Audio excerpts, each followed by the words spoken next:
I'm Tan and I'm a motorcycle technician here at Amiga Yamaha.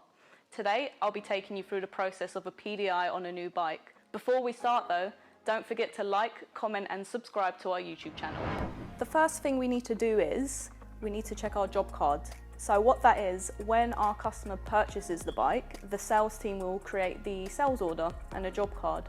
And that essentially shows us everything that the bike's going to have on it. So any accessories it's going to have, if there's any specifications. So for example, the L plate, if you wanted it in a certain location, that would all be on there.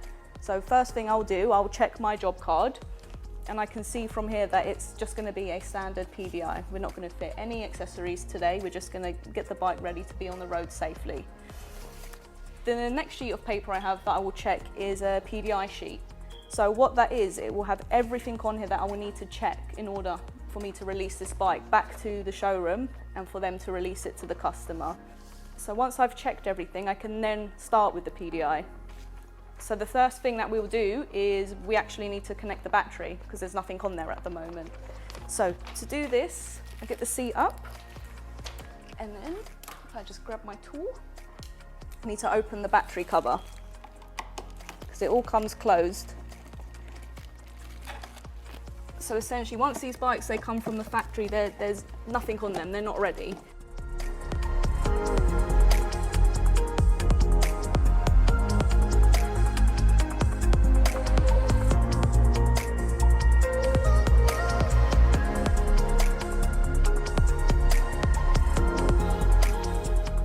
Okay. Right, so now the battery's on, nice and tight. We won't put the cover on yet because we actually need this plug for the diagnostic soon. So now I have power to the bike, I can switch it on into the open position and open the fuel. Because right now it has nothing in it, and in order for me to carry out this PDI I need to have some petrol in it. So what I've done, I've got some over here. Usually with these bikes we will start off with half a tank of fuel. Of course, if it's requested that there's a specific amount that's wanted to go in there, we will do that. But usually the safest bet is half a tank of fuel. That's more than enough for the customer to get home or take it out for a nice ride.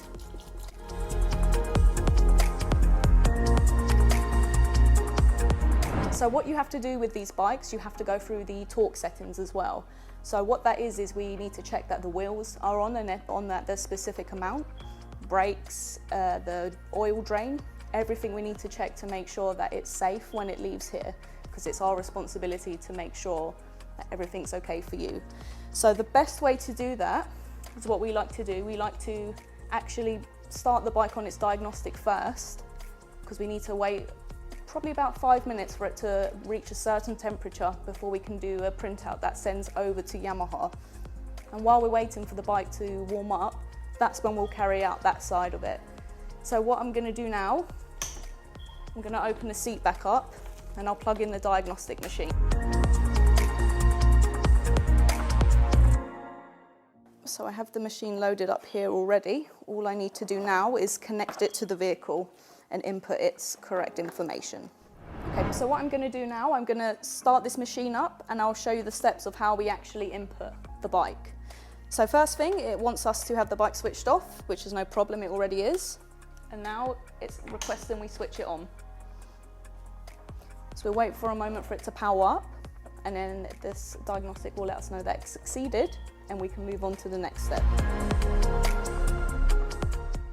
Okay, so once we plug this bike into diagnostic, it's going to request some details that we send over. So what those details include is the frame number of the bike and the number plate. Once those details are inputted, every time that bike is then brought to us and we plug it into diagnostic, it will immediately recognise it. It will recognise its service history and any recall or warranty work that's been done on the bike, as well as sending the data directly over to Yamaha each time. It enables us to keep track of what's happening, and it also enables us to look up the history of a bike's repairs. So if there's like an ongoing issue, I can then view it and see it directly on here.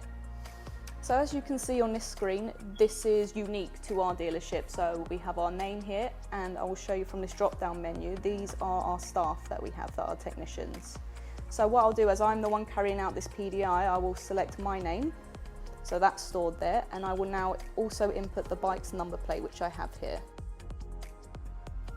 So once that's all inputted, just making sure that's correct, we save the details, and then we go on to maintenance record. So it brings us onto this screen. As the bike has never been plugged in before, it's new. We need to select now that it's going to have a PDI. Again, we need to input which technician is carrying out that PDI.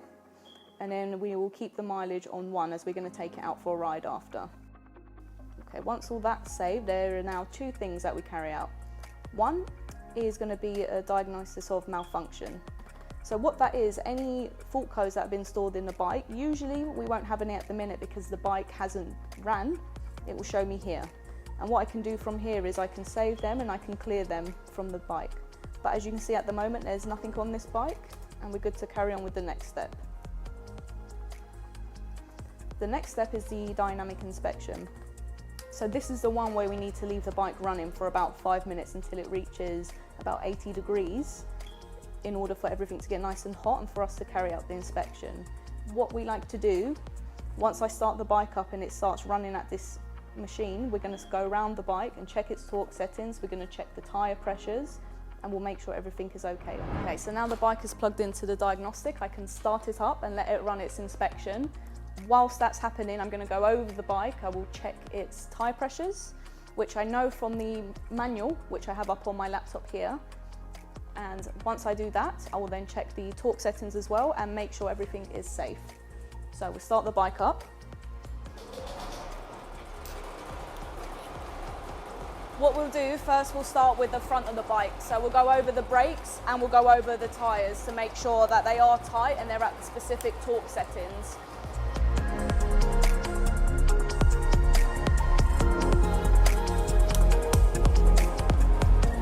So I'm not sure if you can hear that click from there, but that's just telling me that it is at the correct torque amount and we can move on to the next ones. So now I'll go to the rear of the bike and I'll check the rear wheel to make sure that is on tight as well.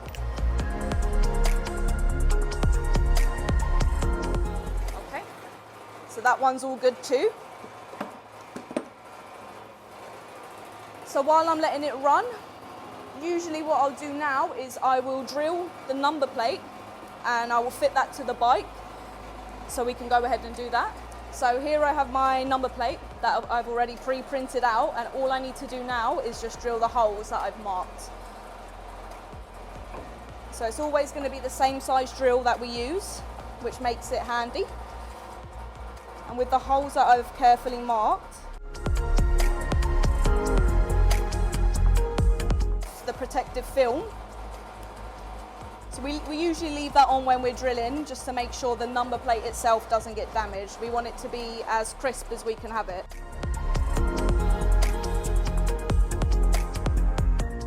So I'll start putting the number plate on and then I'll go around it. I'll take a step back to make sure that everything is straight and aligned and we're happy with it, and then I'll continue to tighten it back up.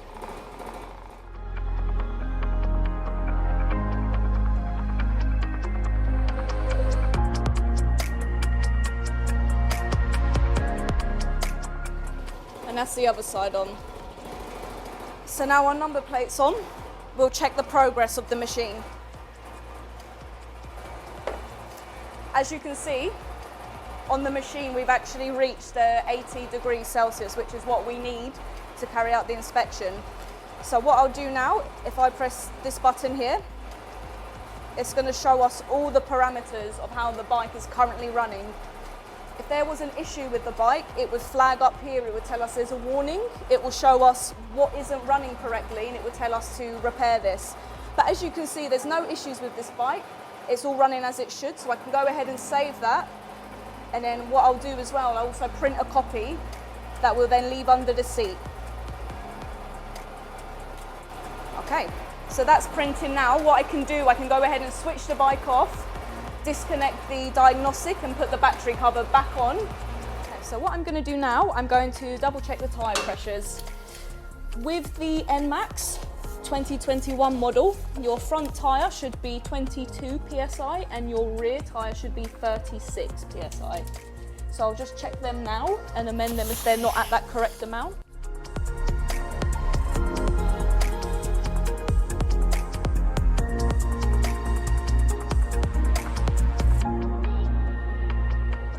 So what I'll do now, once the bike has had a chance to settle, is I will check the oil level to make sure we're all okay.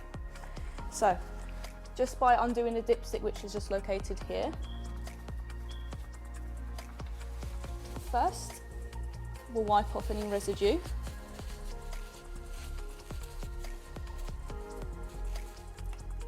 And then we literally will just dip it in, pull it back out. And as you can see, between these crosses is where the level should be. Now once I do the dipstick back up, the level is going to be at the correct amount. So now I'm happy with that. I'll put it back, I'll screw it in, making sure to be careful. And that's ready to go. Now that all the checks have been made, I can go ahead and unplug the diagnostic machine from the bike. And then I can put the battery cover back on.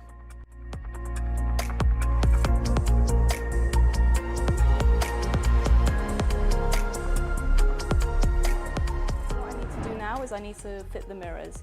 Obviously, once we do a handover of the bike, the position of the mirrors may not be how the customer would like them, but that's no problem. We can always adjust them at any point. So what I'll do, I'll fit them on now.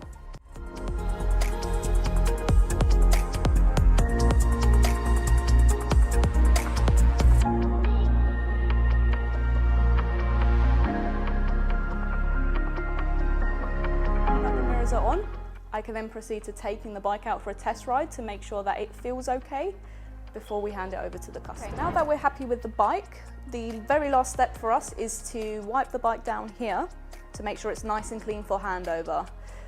What we do when the bike first arrives off of the crates, it will have an inspection carried out then. So any damage which could have possibly been caused during transit would have been picked up then, and a warranty claim would have been submitted to Yamaha, because there is a very limited time frame in which we could do this. So all the bikes have been inspected, and now this is just for us to make sure that when we hand over your bike, it is nice and clean and brand new, as it should be.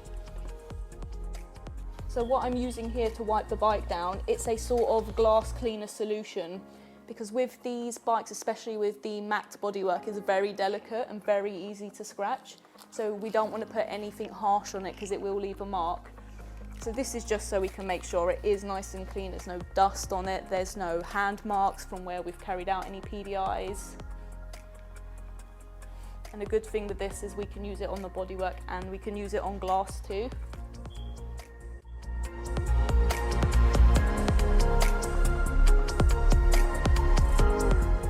This side of the bike now, I can move on to the other side, repeat the process, and then arrange for it to head over to our showroom for handover. Thank you for watching me carry out this process. We hope that this has been very insightful for you.